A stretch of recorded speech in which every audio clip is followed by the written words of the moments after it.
औज़ुबिल्लाहिमिनश्शैतानिर्रजीम बिस्मिल्लाहिर्रहमानिर्रहीम। मैं हूं मोहम्मद आतिफ और आप देख रहे हैं मेरा यूट्यूब चैनल। अल्लाह ताला ने मुसलमानों पर 5 नमाज़ें फ़र्ज की हैं। उसके अलावा कुछ नवाफिल नमाज़ें जो हम अदा करते हैं, उनमें से एक नमाज तहज्जुद। आज हम जिस वीडियो पे रिएक्शन करने जा रहे हैं वो नमाज तहज्जुद के बारे में है। नमाज तहज्जुद की क्या क्या फजीलतें हैं और क्या क्या बरक़ात हैं, आज हम दुनिया को बताएंगे। और बचपन से हमें बताया गया है कि ये वक्त बहुत ही कबूलियत का वक्त होता है। अगर कोई इस वक्त उठकर अल्लाह को याद करता है और फिर अल्लाह से दुआ मांगता है तो वो दुआ ज़रूर कबूल होती है। और मज़ीद कुछ जानेंगे राज आज की इस वीडियो में, तो चलते हैं वीडियो की तरफ। हमारे दिमाग के अंदर एक ग्लैंड होता है जिसे पाइनियल ग्लैंड कहा जाता है, जो हमारे सोने के निज़ाम को तरतीब में रखता है। लेकिन ये 24 घंटों वाला या पूरे साल वाला स्लीप साइकिल उस वक्त मुतासिर होता है जब हम हद से ज्यादा खाते हैं या हद से ज्यादा सोते हैं या फिर रात तक देर तक जागते हैं, जो हमारे जहनी और जिस्मानी हालत के बिगाड़ का सबब बनता है। जिससे ये होता है कि हमारी रोज़मर्रा जिंदगी में मसाइल बढ़ना शुरू होते हैं, और यही मसाइल जब हमारे घरों में दाखिल होते हैं तो इससे घर का माहौल भी बिगड़ जाता है।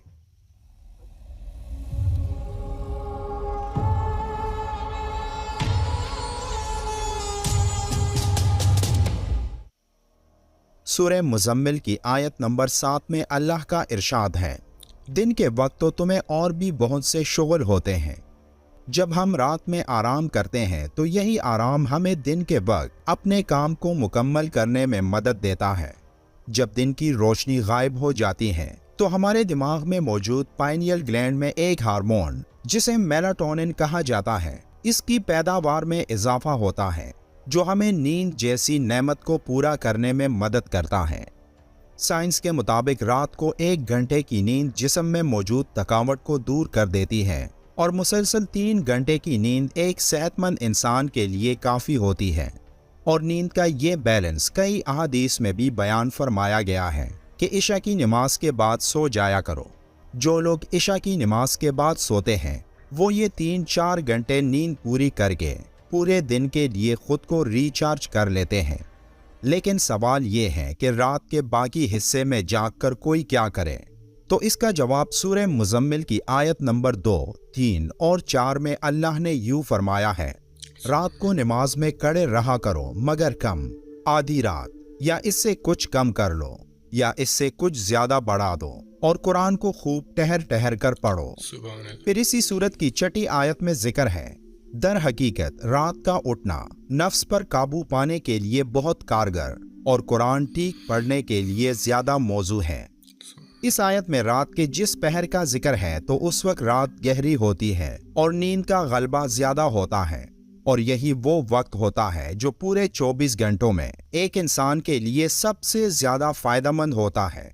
ये वक्त तहज्जुद की नमाज का वक्त होता है, जब एक इंसान बराह रास्त अल्लाह के सामने खड़ा होकर उसकी इबादत में मसरूफ होता है, जबकि अल्लाह की खास रहमत बंदों की तरफ मुतवज्जा होती है।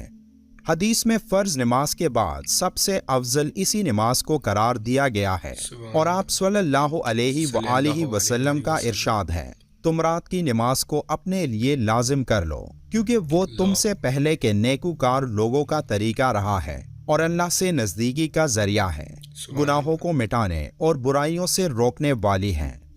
एक और हदीस में है, अल्लाह अपने बंदे से ज्यादा करीब रात के आखिरी दरमियानी हिस्से में होता है, इसलिए अगर तुमसे हो सके कि उन लोगों में शामिल हो जाओ जो उस वक्त अल्लाह को याद करते हैं तो ज़रूर ऐसा करो। तहज्जुद की नमाज यानी क़यामुल लैल का नूर दिन को भी छाया रहता है, और वो रात में क़याम करने वाले को इस तरह अपनी पनाह और हिफाजत में रखता है कि बंदा दिन भर नफ्स और शैतान के शर से महफूज रहता है। कुरान में अल्लाह ने अपने प्यारे रसूल हज़रत मोहम्मद सल्लल्लाहु अलैहि वसल्लम को तहज्जुद का हुक्म देते हुए फरमाया, और रात को तहज्जुद पढ़ो, ये तुम्हारे लिए नफल है, बाईद नहीं कि तुम्हारा रब तुम्हें मकाम महमूद पर फाइज कर दे। इस आयत में तहज्जुद के हुक्म के साथ आप सल्लल्लाहु अलैहि वसल्लम को मुकाम महमूद की उम्मीद दिलाई गई है। मुकाम महमूद आखिरत में शफाअत कुबरा का मनसब है कि जिस घड़ी नफसी नफसी का आलम होगा उस मौके पर रसूल करीम सल्लल्लाहु अलैहि वआलिहि वसल्लम रब्बे कायनात के हुजूर सजदा रेज होकर शफाअत की दरख्वास्त करेंगे और आपकी शफाअत कबूल की जाएगी। इस आयत में मुकाम महमूद का तज़किरा से मालूम होता है कि नमाज तहज्जुद और मुकाम महमूद में एक गहरा ताल्लुक है, और जो लोग इस नमाज को पढ़ते रहेंगे तो उन्हें मुकाम महमूद में किसी दर्जे की अल्लाह के रसूल सल्लल्लाहु अलैहि वआलिहि वसल्लम की रफ़ाकत मुयस्सर होगी। तहज्जुद एक अजीम नेमत है, रूहानी तरक्की का सबसे बड़ा जरिया और दिल को तरोताज़ा रखने का सबसे मुअस्सर तरीका। जिसे इस लज्जत का इदराक हो जाए तो उसके सामने सारी दुनिया की दौलत फजूल है। इसके लिए उस वक्त आराम की नींद सोना कांटे के बिस्तर पर सोने के मुतरादिफ है। तहज्जुद कम से कम 2 रकात है और ज्यादा की कोई हद नहीं। ताहम अमली तौर पर रसूल करीम सल्लल्लाहु अलैहि वआलिहि वसल्लम से कम 4 रकात और ज्यादा से ज्यादा 8 रकात पढ़ना साबित है। साइंस की एक हालिया स्टडी के मुताबिक ज्यादा सोना एक इंसान की उम्र कम करती है और कम सोना एक इंसान की उम्र बढ़ाती है। मतलब ज्यादा सोने से एक इंसान मुख्तलिफ बीमारियों का शिकार होता है। मेडिकल साइंस ये भी कहती है कि ज्यादा सोने से एक इंसान के दिल के मसल्स में बिगाड़ पैदा होता है। रिसर्चर्स के मुताबिक रात को आधे घंटे के लिए जागना एक फायदेमंद आदत है जो हमारे दिमाग को दोबारा एक्टिवेट करके दिमाग को ऑक्सीजन फराहम करता है, जो सोते वक्त हाइबरनेशन की कैफियत में चला जाता है, जिससे दिमाग को ऑक्सीजन की फराहमी निहायत कम हो जाती है। साइंस का ये भी मानना है कि आरामदेह नींद से जागना हमारी यादाश्त को मजबूत करती है और रात का ये पहर अपने गुनाहों पर मुआफ़ी मांगने का बेहतरीन वक्त है। जब नींद से जागने पर हमें अपने गुनाह याद आते हैं तो उस वक्त दिल पाक साफ होता है, और उस वक्त एक इंसान जब अल्लाह से मुआफ़ी मांगता है तो वो खालिस दिल से मांगता है। साइंसी तहकीक के मुताबिक तहज्जुद की नमाज एक इंसान के जिस्म में मौजूद मनफी असरात को दूर करती हैं और उसके जहन से परेशानी और गम को कम कर देती हैं, जिससे एक इंसान के जिस्म का तवाज़ुन बढ़ता है और उसका मुदाफ़ियती निज़ाम मजबूत होता है, जिससे एक इंसान सेहतमंद रहता है। तहज्जुद के नमाज की जितनी भी फजीलतें बयान की जाए उतनी ही कम है। हज़रत मोहम्मद सल्लल्लाहु अलैहि वआलिहि वसल्लम ने इरशाद फरमाया कि अल्लाह रात के आखिरी तिहाई हिस्से में आसमान से दुनिया की तरफ नुज़ूल करके फरमाता है कि कौन है जो मुझसे मांगे और मैं उसे अता कर दूं। कोई है जो मुझसे बख्शिश और मग़फ़िरत तलब करे कि मैं उसको बख्श दूं।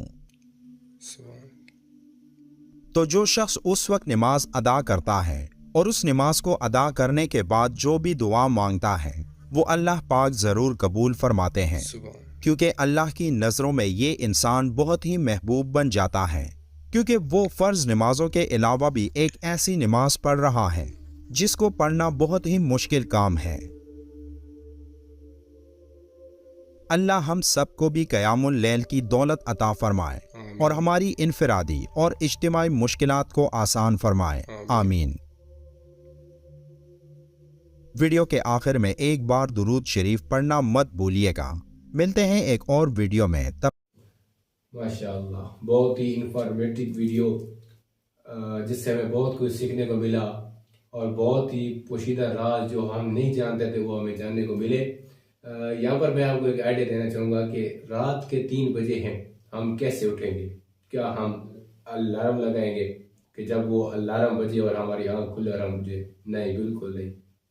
अलार्म लगाएं, लेकिन वो रात के 9 बजे। उसके बाद आप अपने सब काम छोड़ दें अगर ये पॉसिबल है, और फिर एक खूबसूरत सी किताब आप उठाएं और उसको पढ़ें। मैं यही कहूँगा कि कुरान पाक की तफसीर पढ़ें और फिर उसको पढ़ते पढ़ते धीमी लाइट में अगर आप सो गए, फिर इंशाअल्लाह ज़रूर आपको 3 बजे आप उठ पाएंगे और नमाज तहज्जुद पढ़ने का शर्फ हासिल होगा। तो इंशाअल्लाह फिर मिलेंगे नए वीडियो के साथ, नए मौजू के साथ। तब तक के लिए अल्लाह हाफिज़।